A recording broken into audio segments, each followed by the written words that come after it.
Barbie Hsu, isang pangalan na kasing kahulugan ng saya, talento, at ngiting di malilimutan. Mula sa kanyang kabataan, ipinakita na ni Barbie ang kanyang natatanging talento. Sa bawat ngiti at galaw, ramdam mo ang kanyang dedikasyon at pagmamahal sa sining. Binigyang kulay niya ang ating mga telebisyon at ninakaw ang ating mga puso. Sa bawat palabas, siya ay nagiging inspirasyon sa marami. Siya ay isang nagniningning na bituin. Ang kanyang presensya ay hindi matatawaran, at ang kanyang galing ay walang kapantay. Nagsimula si Barbie sa murang edad. Bata pa lamang siya, alam na niyang ang entablado at kamera ang kanyang tahanan. Talagang natural ang galing niya. Sa bawat eksena, makikita mo ang kanyang husay at dedikasyon. Hindi may kakaila ang kanyang karisma. Sa bawat paglabas niya, damang-dama mo ang kanyang presensya at ang kanyang pagmamahal sa kanyang mga tagahanga. Hindi niya alam, may mas malaking plano ang tadhana para sa kanya.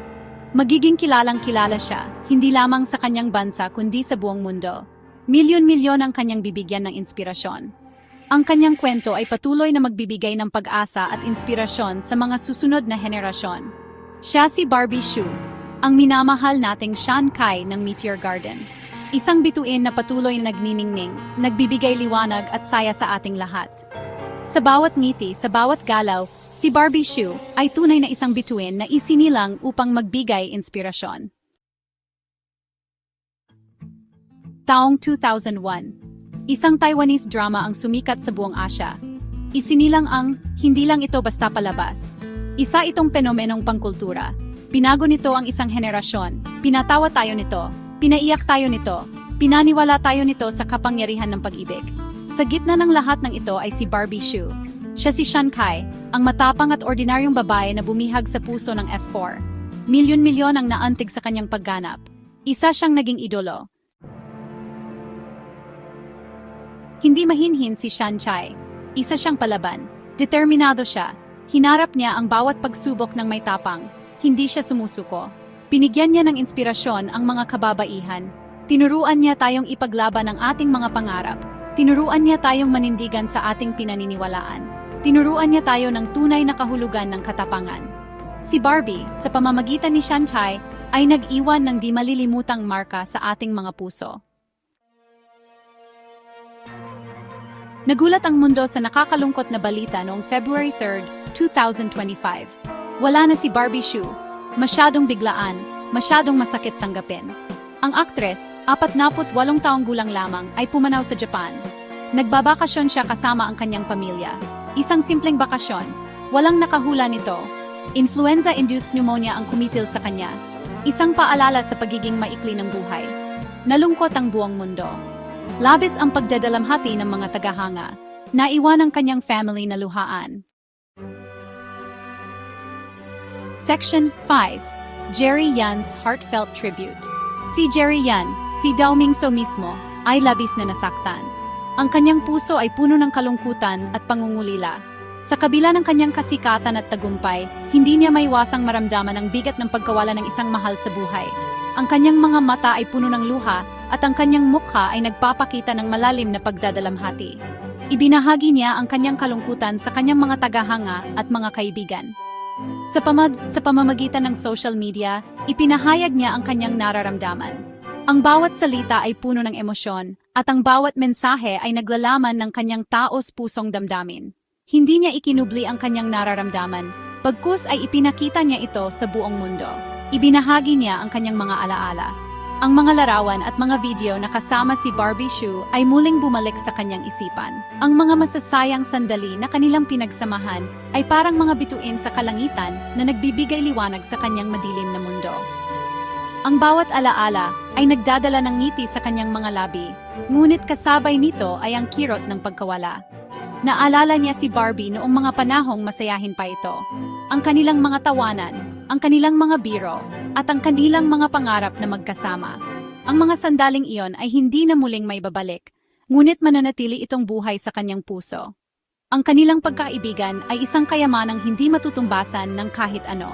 Pinahalagahan niya ang mga sandaling iyon.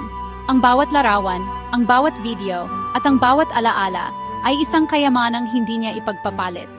Ang mga ito ay nagsisilbing paalala ng isang magandang nakaraan na puno ng pagmamahal at kasiyahan. Ang mga alaala ay nagbigay sa kanya ng lakas upang magpatuloy sa kabila ng sakit ng pagkawala. Nag-post siya ng isang taos-pusong mensahe sa Weibo. Ang kanyang mga salita ay puno ng pagmamahal at paggalang kay Barbie. Ipinahayag niya kung gaano kahalaga si Barbie sa kanyang buhay at kung paano ito nagbigay ng inspirasyon sa kanya. Ang kanyang mensahe ay nagbigay ng pag-asa at lakas sa mga taong nagdadalamhati rin. Mabuhay bawat araw na parang ito na ang huli. Pag-alala niya sa sinabi ni Barbie. Ang mga salitang ito ay nagsilbing gabay sa kanya upang pahalagahan ang bawat sandali. Ang mga ito ay nagbigay sa kanya ng inspirasyon upang magpatuloy at maging mas matatag sa kabila ng mga pagsubok. Hiniling niya na sana'y mapunta siya sa kapayapaan.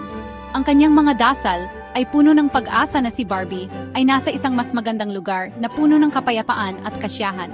Ang kanyang mga salita ay nagbigay ng aliw sa mga taong nagdadalamhati rin. Dama ng mga tagahanga ang kanyang mensahe. Ang kanilang mga puso ay puno ng simpatya at pag-unawa.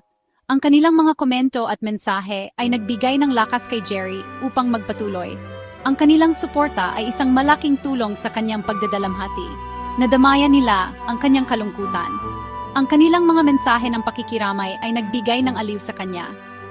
Ang kanilang mga salita ay nagbigay ng pag-asa at lakas sa kanya upang harapin ang mga hamon ng buhay. Nakahanap sila ng ginhawa sa kanyang mga salita. Ang kanyang mga mensahe ay nagbigay ng inspirasyon at pag-asa sa mga taong nagdadalamhati rin.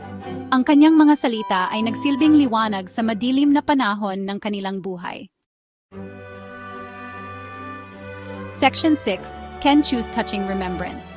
Si Ken Chu, ang ating minamahal na Shimen, ay nagpahayag din ng kanyang kalungkutan. Pinili niya ang isang simple ngunit makapangyarihang pagpupugay, isang itim na larawan sa Instagram stories.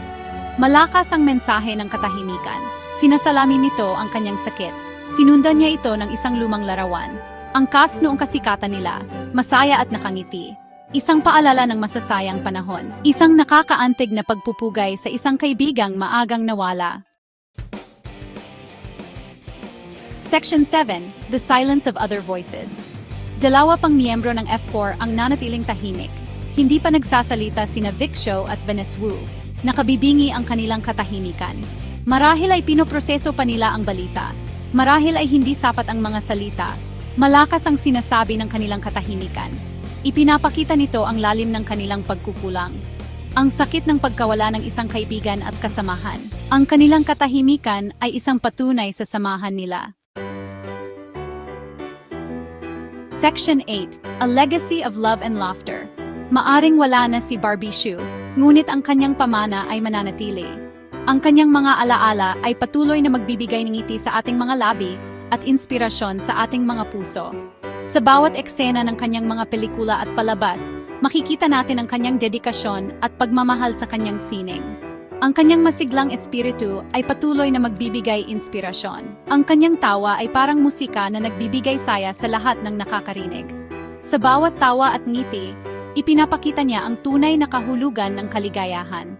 Siya ay mananatiling si Shan Kai, ang ating minamahal na mandirigma. Sa kanyang pagganap, ipinakita niya ang lakas at tapang ng isang babae na handang harapin ang anumang pagsubok. Ang kanyang karakter ay nagbigay inspirasyon sa maraming kabataan. Tinuruan niya tayong maging matapang. Sa bawat papel na kanyang ginampanan, ipinakita niya ang kahalagahan ng pagiging matatag at hindi sumusuko. Ang kanyang mga salita at gawa ay nagbigay lakas sa marami. Tinuruan niya tayong magmahal ng buong puso. Sa kanyang mga romantikong eksena, ipinakita niya ang tunay na kahulugan pag-ibig. Ang kanyang pagmamahal sa kanyang pamilya, kaibigan, at mga tagahanga ay walang kapantay. Ating aalalahanin ang kanyang tawa. Ang kanyang tawa ay nagbigay saya at liwanag sa ating mga buhay. Sa bawat pagkakataon na siya ay tumawa, nadarama natin ang kanyang kaligayahan at kasiyahan. Ating aalalahanin ang kanyang ngiti. Ang kanyang ngiti ay nagbigay pag-asa at inspirasyon sa marami. Sa bawat ngiti, nadarama natin ang kanyang pagmamahal at malasakit. Ating aalalahanin ang kanyang katapangan. Ang kanyang tapang ay nagbigay inspirasyon sa marami. Sa bawat pagsubok na kanyang hinarap, ipinakita niya ang tunay na kahulugan ng pagiging matapang. Sumakabilang buhay nawa si Barbie Hsu. Ang kanyang alaala ay manatili sa ating mga puso. Sa bawat alaala, nadarama natin ang kanyang presensya at pagmamahal. Ikaw ay labis na mamimiss. ang iyong pamana ay mananatili at magbibigay inspirasyon sa mga susunod na henerasyon.